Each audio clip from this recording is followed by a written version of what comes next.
कहानी की शुरुआत में ही हम उमर एज नाम के एक आदमी को देखते हैं जो कि यूनाइटेड स्टेट्स में रहने वाले एक मुस्लिम आदमी थे। और इसके बाद एफबीआई उमर के नाम में रजिस्टर्ड किए हुए एक टैक्सी के ट्रंक में उन्हें कुछ वेपन्स मिलते हैं और इसी के वजह से एफबीआई के ऑफिसर्स उमर को अरेस्ट कर लेते हैं। और इसके बाद हमें एक एफबीआई ऑफिसर रोशन को देखते हैं जो कि पिछले बहुत सालों से यूएस में ही रह रहे थे और वो उमर से पूछताछ करते हैं। लेकिन उमर बार बार अपनी बेगुनाही के बारे में कहता है और वो कहते हैं कि उन्हें इन सारे वेपन्स के बारे में कुछ भी पता नहीं है। इसके बाद रोशन उमर से समीर उर्फ सैम शेख के बारे में पूछताछ करते हैं। दरअसल 7-8 साल पहले सैम और उमर एक ही यूनिवर्सिटी में पढ़ाई कर रहे थे और इसी दौरान ही उन दोनों की दोस्ती हो जाती है। सैम एक बहुत ही टैलेंटेड स्टूडेंट था और इसी यूनिवर्सिटी में ही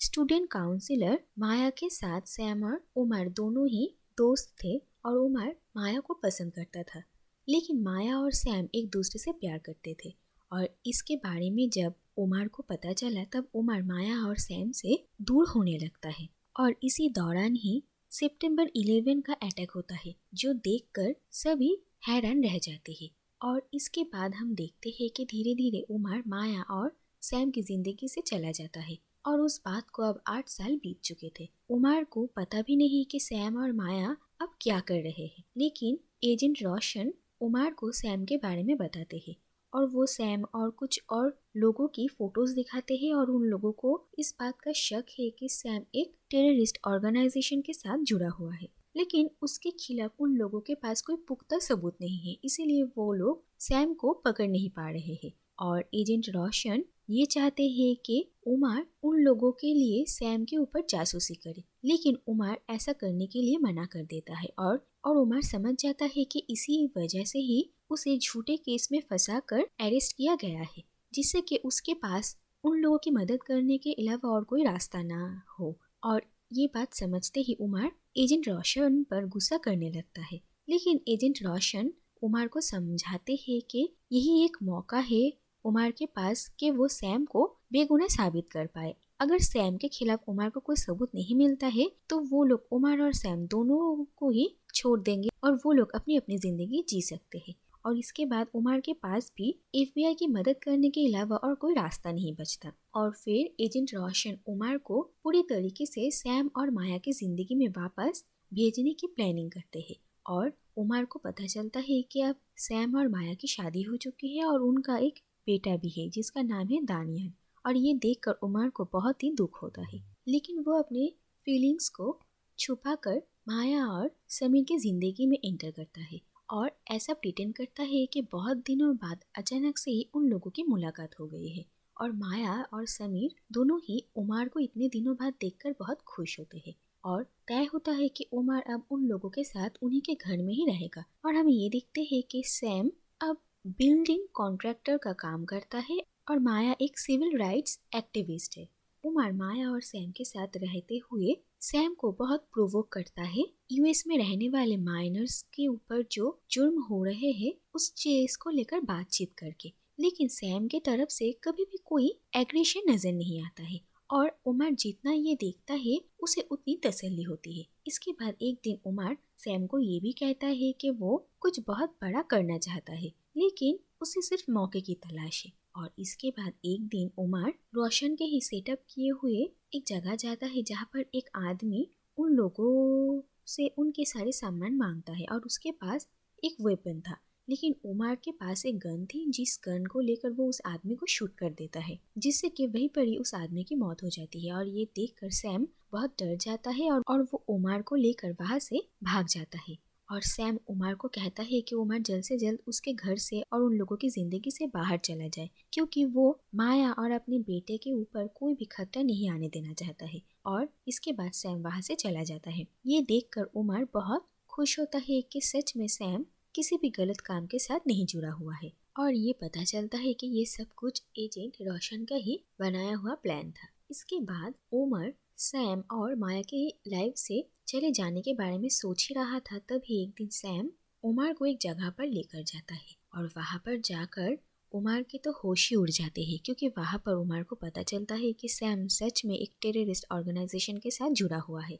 और वो लोग बहुत बड़ा प्लान कर रहे हैं। जो बात देखकर उमर का दिल बैठ जाता है। लेकिन इसके बाद सैम उमर को 8 साल पहले हुए उसके जिंदगी के सबसे बड़े डरावने सच के बारे में बताता है। दरअसल 9/11 के अटैक के बाद उमर माया और सैम की जिंदगी से तो चला गया था, लेकिन इसके कुछ दिनों बाद ही एक दिन अचानक सैम को अरेस्ट कर लिया जाता है और उससे बहुत पूछताछ किए जाते हैं क्योंकि ये अटैक जहाँ पर हुआ था सैम ने वहाँ के कुछ फोटोज लिए थे और एक टिकट बुक करवाया था। लेकिन सैम कहता है कि उसने कॉलेज के एक प्रोजेक्ट के लिए ये सारे फोटोज लिए थे, लेकिन उसकी बातों पर यकीन नहीं किया जाता और सैम को 9 महीने जेल में कैद रख कर उस पर मेंटली और फिजिकली टॉर्चर किया जाता है। और सैम के साथ और भी बहुत सारे कैदी वहाँ पर थे जिन लोगों को सिर्फ शक होने की वजह से जेल में रखा गया है। इसके बाद 9 महीने बीत जाते हैं और सैम के खिलाफ कोई सबूत ना होने की वजह से उसे छोड़ दिया जाता है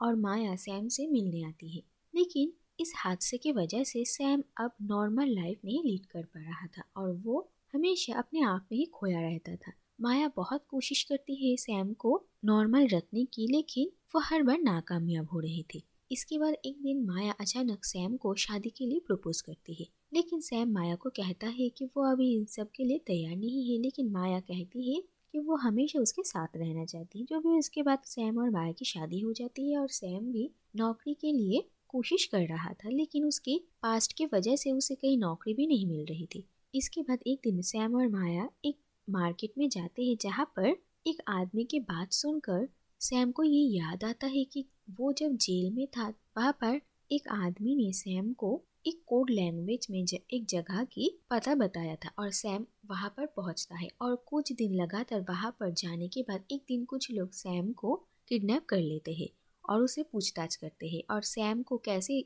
इस जगह के बारे में पता चला वो बोलते हैं और सैम भी सब कुछ सच सच कहता है। इसके बाद सैम कहता है कि उसके साथ बहुत गलत हुआ है और उसको इस चीज़ का बदला लेना है और ये लोग सैम की मदद करने के लिए तैयार है और सैम इन लोगों के ग्रुप में काम करने लगता है और पिछले 5 सालों से वो लोग एक बहुत बड़ी प्लानिंग कर रहे हैं। और इसके बाद उमर ये सब कुछ रोशन को जाकर बताता है और रोशन उमर को कहता है कि वो सैम के ऊपर नजर रखे और सैम उमर को अपने ग्रुप में शामिल कर लेता है। दूसरी तरफ हम देखते हैं कि सैम के साथ ही जेल में एक कैदी था जिसका नाम था जिलगाय और माया उसके साथ जो हुआ उसके लिए उसे इंसाफ दिलाने की केस लड़ रही थी, लेकिन वो लोग ये केस हार जाते हैं और जिलगाय अपने साथ हुए इस हादसे की वजह से वो भी सैम की तरह ही अपनी लाइफ में मूव ऑन नहीं कर पा रहा था। और इसके बाद हम देखते हैं कि वो लोग गाड़ी से कहीं जा रहे थे और पुलिस उनकी गाड़ी को रोकते हैं और माया के साथ बहुत ही बदतमीजी करते हैं, जो देखकर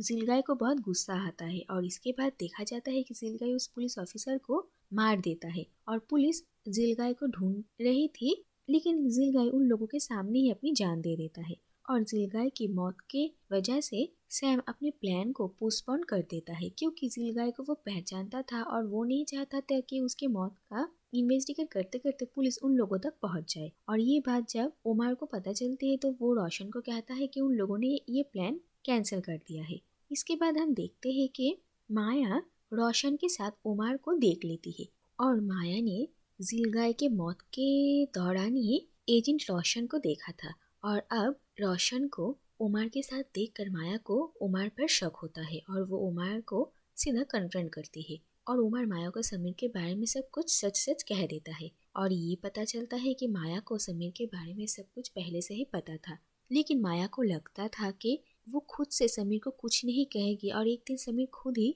इन सब से बाहर निकल कर आएगा, लेकिन वो गलत थी। और माया उमर पर बहुत गुस्सा करती है और उससे पूछती है कि वो लोग समीर का कोई नुकसान नहीं पहुंचाएंगे, लेकिन उमर कहता है कि समीर को समझ में नहीं आ रहा है कि वो क्या कर रहा है और वो सब कुछ उसके भले के लिए कर रहे हैं। लेकिन माया को अभी किसी पर भरोसा नहीं था, इसीलिए वो चाहती थी कि एफबीआई उसे रिटेन में ये सबूत दे के वो लोग समीर को मारेंगे नहीं, तभी वो समीर को अरेस्ट करने में उन लोगों की हेल्प करेगी। और इसके बाद माया रोशन से मिलने जाती है और दूसरी तरफ उमर को ये पता चलता है कि दरअसल समीर ने कभी भी प्लान पोस्टपोन किया ही नहीं था। उनका प्लान तो एक बिल्डिंग को डिस्ट्रॉय करना था और ये बात उमर तुरंत रोशन को बता देते हैं और इसके बाद हम ये देखते हैं कि दरअसल माया जिस FBI बिल्डिंग में मौजूद थी वहाँ पर ही सैम उसी बिल्डिंग को डिस्ट्रॉय करने वाला था और माया बाहर से सैम को देख लेती है। और इसके बाद ये देखा जाता है कि उमर और रोशन वहाँ पर पहुँचते हैं और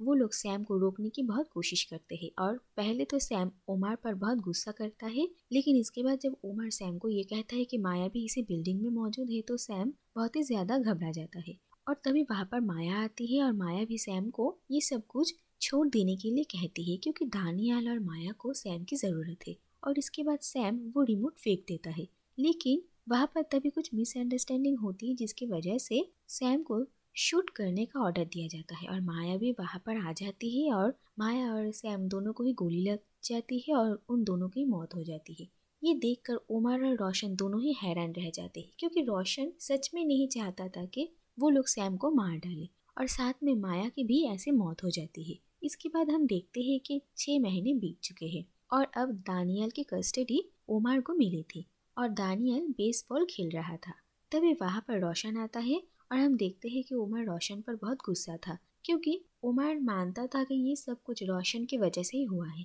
लेकिन रोशन उमर को कहता है कि जो कुछ भी हो उसके लिए वो बहुत ही अफसोस करता है, लेकिन कभी कभी इंसान के फैसले और हालात दोनों मेल नहीं खाते हैं। वक्त कभी कभी बहुत बुरा होता है और उस वक्त इंसान को जिंदगी की सबसे बड़ी चुनौतियों का सामना करना पड़ता है। वो खुद भी एक माइनॉरिटी से है, लेकिन पिछले बहुत सालों से वो इस देश में है और वो FBI के एजेंट है और इस केस में भी उसे काम करने का मौका मिला और रोशन को इस केस में काम करने की वजह से उसे रिकॉग्नाइजेशन मिलती है। और हम ये देखते हैं कि दानियल बेसबॉल मैच जीत जाता है और सभी उसकी बहुत तारीफ करते हैं और रोशन इसी बात को समझाने की कोशिश करते हैं कि दानियल को भी सबने एक्सेप्ट कर लिया है उसके फादर के पास्ट को जानते हुए भी। और रोशन यही कहता है कि अच्छा और बुरा दोनों मिलकर ही दुनिया होती है और हम क्या चुनते हैं वही सबसे बड़ी चीज़ है। इसके बाद हम देखते हैं कि उमर, दानियल और रोशन दोनों वहाँ से चले जाते हैं और इसी के साथ ही ये कहानी यहीं पर ही ख़त्म हो जाती है।